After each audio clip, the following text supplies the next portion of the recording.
Nampak tak? Sekarang kita sedang skim disk. Ini cara kita, proses kita skim disk lah. Di 1 minit hari ni.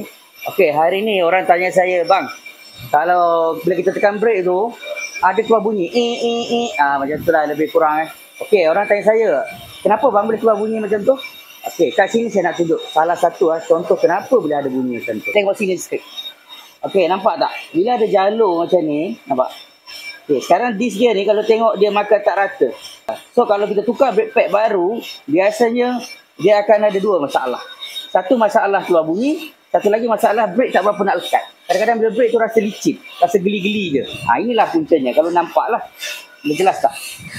Tapi nak skim disk ni, kena tengok ketebalan dia ni. Macam disk ni tebal lagi, nampak? Okay, so ada disk yang kita boleh skim, ada disk yang kita tak boleh skim. Kalau kita skim dia dah nipis, kita skim juga, memang biasanya ada masalah bergegar. Nampak tak? So di sini nampak kita sedang naik mesin. Boleh tengok belah sini. Okay, nampak tak? Sekarang kita sedang skim disk. Ini cara kita, proses kita skim disk lah. Ini mesin kita, boleh tengok. Kita skim disk kat mesin led kita ni. InsyaAllah lepas ni bila kita pasang balik dekat kereta, dia dah rata, InsyaAllah bunyi tadi akan hilang. So kalau siapa ada masalah brake atau nak skim disk, boleh bawa datang ke PV Industri Tower Ipoh. Lepas hari ni saya